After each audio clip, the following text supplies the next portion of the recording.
Oi gente, tudo bem? Professor Luiz de História mais uma vez para a gente dar continuidade àquela nossa aula de renascimento cultural. Eu trouxe aqui para vocês um quadro que resume muito bem a mudança de visão que ocorre da Idade Média para o Renascimento, que é onde a gente tem início aí à Idade Moderna, tá? Algumas comparações, né? Então na Idade Média, pessoal, eu falei para vocês que prevalece esse teocentrismo, a ideia de que Deus é o centro de todas as coisas. A religião é a referência para tudo, é o que explica tudo, né? Enquanto que no Renascimento isso já não ocorre. Apesar da religiosidade ainda estar presente, agora o homem e as suas capacidades, né, a sua beleza, a sua perfeição, é aquilo que é valorizado para os homens do Renascimento, ok? Além disso, né, a gente tem a questão do racionalismo. Então, a partir das habilidades humanas, a partir do uso da razão, o homem ele é capaz de encontrar a resposta para todas as coisas. Era isso que o Renascimento acreditava. Enquanto que na Idade Média prevalece o misticismo, ou seja, a ideia de que a resposta para as coisas se encontra na fé, na religiosidade, né? Em que, inclusive, a ideia da cultura medieval é que existem coisas que não são, que seria até mesmo errado buscar a explicação, porque são coisas que basta você ter fé, né? A ideia da religiosidade cristã medieval, ela se baseia na fé, e isso está relacionado com o misticismo, ok? O Renascimento também ele busca muito mais essa questão do individualismo, ou seja, eu, indivíduo, sou perfeito, eu sou capaz de fazer as coisas por conta própria, eu não dependo dos outros porque eu possuo a razão, né? Enquanto que na Idade Média a ideia do coletivismo é muito mais forte, porque na Idade Média existe aquela lógica de que os seres humanos eles precisam conviver em sociedade, eles precisam da sua comunidade para poder encontrar o caminho de Deus, né? Vejam que de novo a religiosidade ela está acima de tudo, né? O camponês na Idade Média ele não vive sem o padre da sua igreja, o que também por sua vez não vive sem o nobre para protegê-lo, né? Existe uma lógica de comunidade muito forte na Idade Média, tá bem? E isso também tem relação com a ideia do isolacionismo, né? O homem medieval ele, digamos assim, ele vive esperando a sua morte. Porque na mentalidade cristã medieval, o que a gente vive aqui é passageiro. O que realmente importa para nós é o que nós vamos encontrar após a nossa morte. Seja a salvação ou seja a condenação. Isso dependeria do que você fez em vida, né? A mentalidade cristã é essa. Então, o homem, ele vive isolado, ele tem essa percepção de mundo que ele está aqui apenas para ser testado, né? Por isso, prevalece essa ideia do isolacionismo, ok?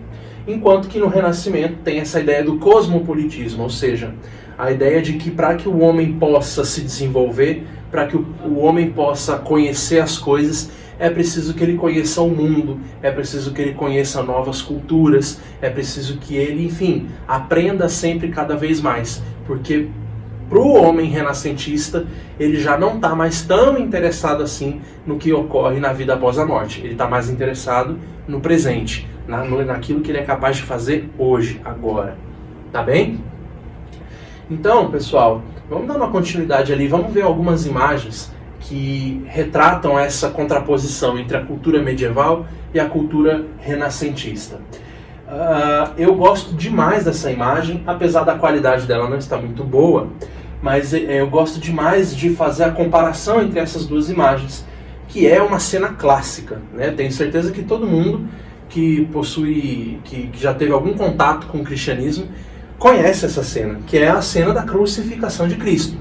Essa imagem esquerda é uma imagem medieval. É uma pintura da época medieval retratando a crucificação de Cristo. Enquanto que essa outra aqui, ela é uma imagem renascentista retratando a mesma cena da crucificação. Mas apesar de estar representando a mesma cena, pessoal, existem características nas duas pinturas que diz respeito muito à mentalidade medieval e à mentalidade renascentista, né? Além das questões de técnicas de pintura, né, que são bem diferentes, no Renascimento a gente já tem aquela questão do uso da perspectiva e tal, tem uma coisa que chama muita atenção para mim aqui e que eu queria que vocês notassem. Pessoal, na imagem medieval, não sei se vocês conseguem olhar, mas Jesus Cristo está vestido. Ele está usando roupa na crucificação. Eu acredito que vocês nunca devam ter visto uma cena como essa, né? Em que na crucificação Jesus Cristo esteja usando roupa, esteja escondendo o seu corpo.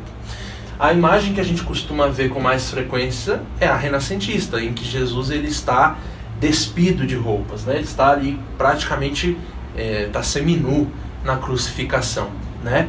O que isso diz pra gente, pessoal? Se eu estou cobrindo o corpo de Jesus Cristo, eu tô querendo esconder essa imagem de humanidade que Jesus tem, né? É que ele, afinal de contas, Jesus é homem, feito de carne e osso, né? Mas o seu corpo, na mentalidade medieval, não precisa ser mostrado. Porque a gente já falou, eu já mostrei isso para vocês, na Idade Média, o corpo ele é motivo de vergonha. O corpo é a fonte do pecado, né? Apesar de ser Jesus aqui, o corpo ele não tem que ser exaltado, né? Nem mesmo o corpo de Jesus Cristo. Então, na pintura medieval, eles fazem questão de colocar roupas em Jesus Cristo na crucificação. Enquanto que no Renascimento, o corpo de Jesus Cristo já é exaltado. Inclusive, ele tá na imagem, ele tem músculos bem definidos e tudo mais, né? Ou seja, está se valorizando o corpo de Jesus Cristo, mostrando que ele de fato é homem, feito de carne e osso, exaltando, portanto, a questão humana, né, na figura de Jesus Cristo.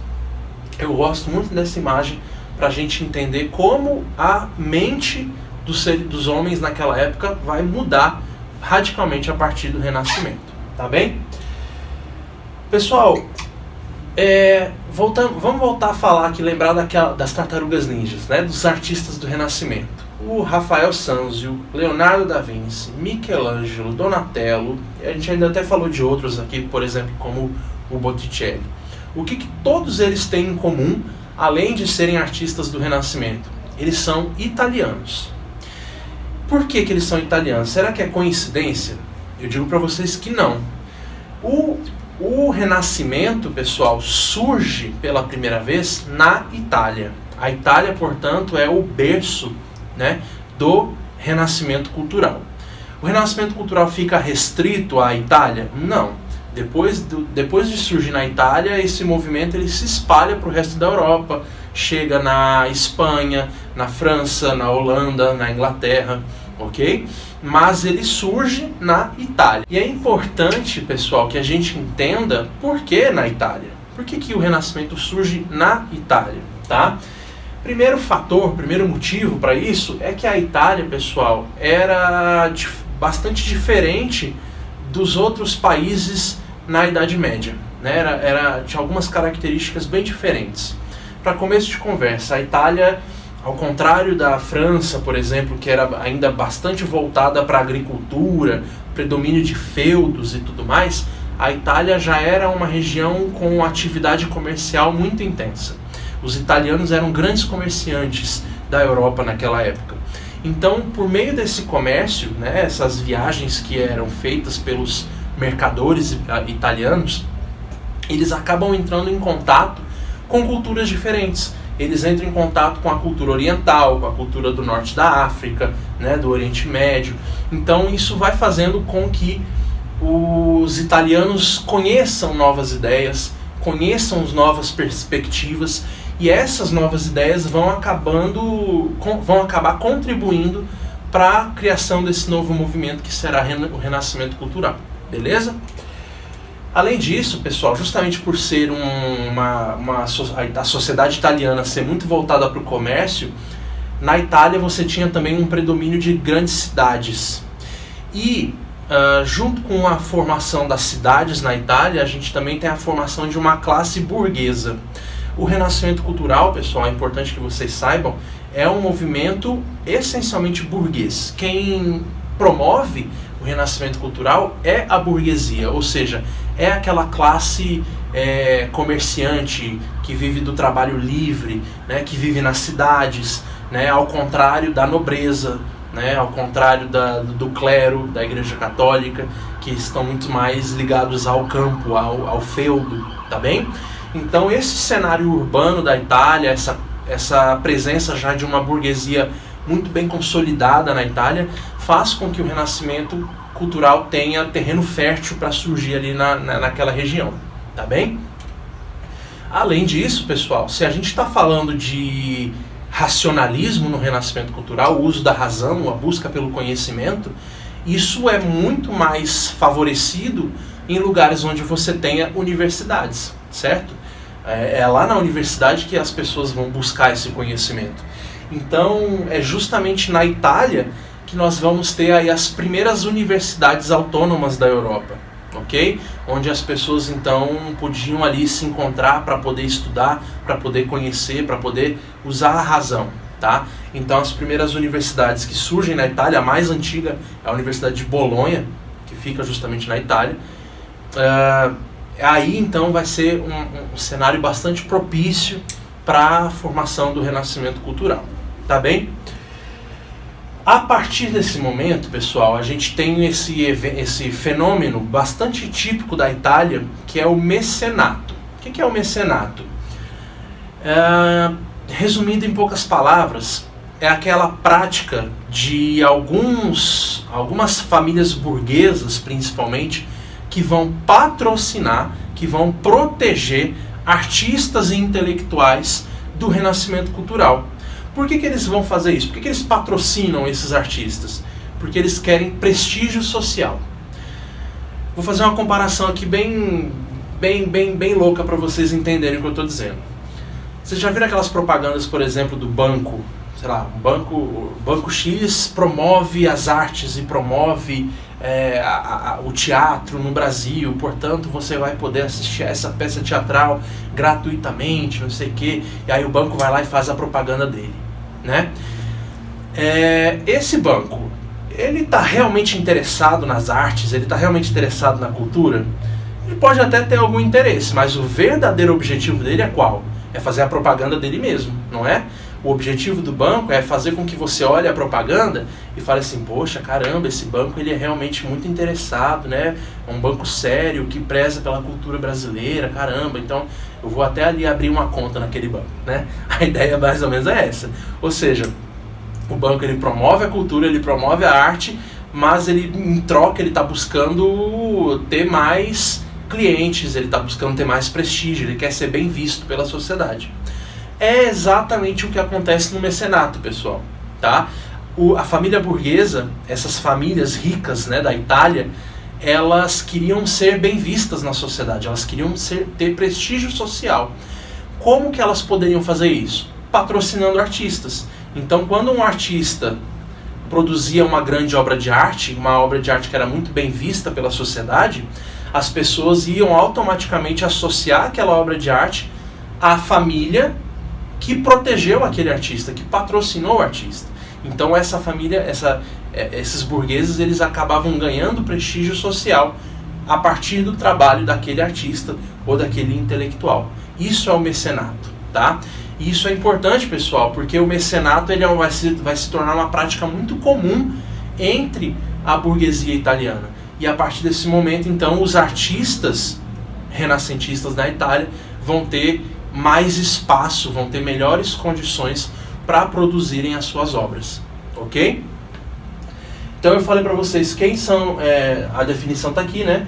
E quem são os mecenas, né? Quem são aqueles que praticam o mecenato? Eu falei para vocês então que na maior parte das vezes é a burguesia, tá? Mas tem um outro mecenas extremamente importante para o Renascimento Cultural, que é, vejam só, a Igreja Católica, tá? A Igreja Católica, pessoal, ela também vai patrocinar muitos artistas, muitos intelectuais do Renascimento. Por que a Igreja Católica está fazendo isso? Pelo mesmo motivo, ela quer buscar prestígio social, ela quer, inclusive, recuperar aquela influência cultural que ela sempre teve lá na Idade Média. Agora que isso está começando a ser contestado, começa a entrar em crise, né, essa influência da Igreja Católica, ela está tentando recuperar, ela está tentando manter essa influência. E ela vai também fazer isso, entre outras maneiras, por meio do mecenato. Peguem como exemplo o Michelangelo. A gente viu já algumas obras do Michelangelo. São obras feitas a pedido, sob encomenda da Igreja Católica. Então a Igreja Católica também promove o renascimento cultural. Ok? Bom, pessoal, outro aspecto aí que a gente precisa falar para terminar sobre o assunto é o humanismo. O humanismo nada mais é do que a corrente filosófica do renascimento cultural. Tudo que a gente falou até agora, na maior parte, foi com relação à questão artística, né? As obras de arte do Renascimento. Mas eu falei para vocês que o Renascimento cultural vai além disso. Ele não é só um movimento artístico. Ele é um movimento artístico, cultural e filosófico. Ok? E quando a gente fala de filosofia no Renascimento, a gente está falando de humanismo. Que, na verdade, pessoal, tem aquelas mesmas características que eu já mencionei para vocês. O antropocentrismo, o racionalismo, a exaltação do uso da razão, né, a exaltação das capacidades humanas, tá bem?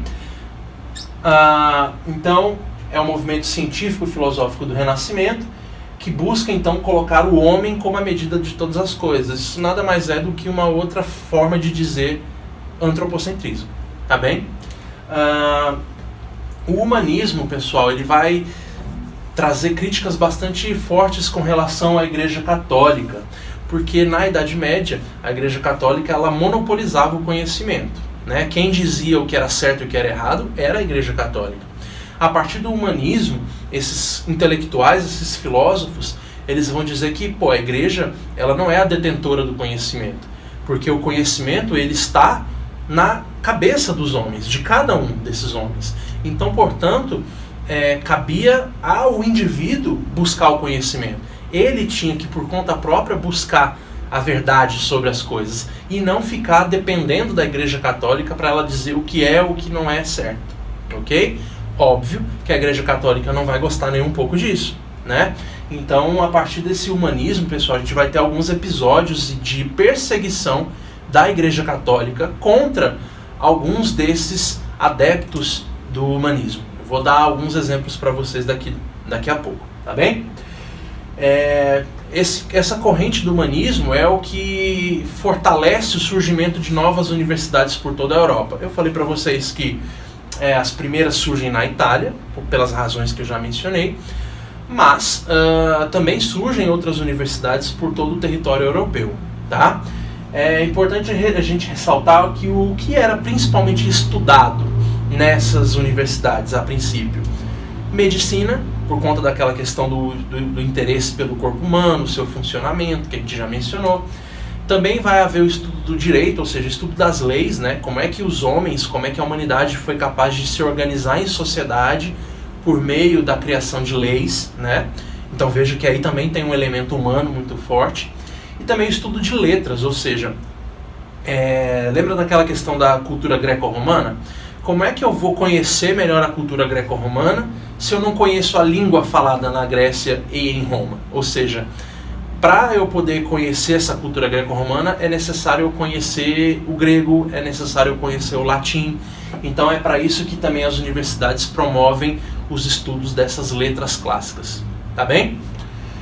Olha só, um outro ponto do humanismo é a revolução da imprensa. Então, já que cabe aos homens buscarem o seu próprio conhecimento, é necessário que esses homens aprendam a ler, saibam, conheçam os livros, né, produzam conhecimento. Só que como é que você pode difundir livros, como é que você pode difundir conhecimento se você não tem uma tecnologia ainda própria para isso? Vale lembrar, pessoal, que os livros na Idade Média, eles eram todos feitos à mão, copiados à mão, pela Igreja Católica. Então a Igreja Católica, que tinha lá os seus copistas, né, ela era a igreja responsável por preservar esse conhecimento, copiando na mão, manuscrito, os livros, né? Só que a partir do Renascimento a gente tem a chamada Revolução da Imprensa, que é quando se cria essa máquina que vai poder agora copiar livros automaticamente, mecanicamente. Isso parece besteira, pessoal, mas pensem que naquela lógica de difusão do conhecimento, do racionalismo, das universidades, isso vai ser uma grande mudança na vida desses homens, né? Agora os homens eles vão poder produzir o conhecimento por conta própria, sem depender da Igreja Católica, ok? Então a Revolução da Imprensa, promovida por esse cara chamado Johann Gutenberg, também é um grande episódio, um grande momento aí do renascimento cultural, que faz parte também do humanismo, tá bem?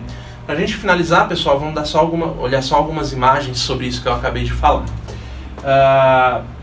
Essa imagem eu gosto bastante, essa pintura é uma pintura do Rembrandt, um artista holandês, então vejam que esse aí já não é italiano, né? Que o nome dessa pintura se chama Aula de Anatomia, né? Ou seja, tá justamente mostrando uma cena em que um professor ele ensina para os seus alunos que estão observando o funcionamento do corpo humano, né? Essa aqui é um corpo, né? Uma pessoa morta que está sendo estudada por esses alunos e por esse professor, né? Olha que bacana, né? Quando é que você imaginaria ver uma pintura dessa na Idade Média? Jamais, né? Porque, como eu já falei, a ideia de você expor o corpo humano dessa forma, estudar a fundo, né? Não só era visto como desnecessário, como até pecaminoso na Idade Média, tá bem? Agora no Renascimento não, né? Tanto que até os artistas vão fazer uma obra de arte exaltando isso, olha só, tá bem?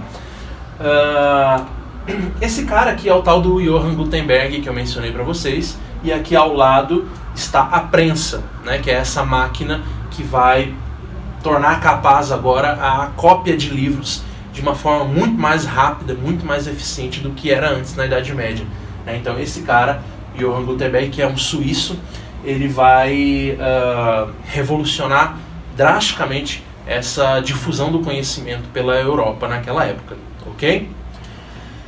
Esse cara aqui, pessoal, ele está relacionado com aqueles episódios de perseguição que eu mencionei para vocês, promovidos pela Igreja Católica.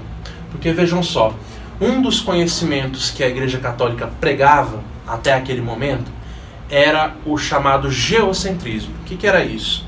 O raciocínio da Igreja Católica era de que a Terra era o centro do universo e que todos os outros astros, planetas, estrelas giravam em torno da Terra.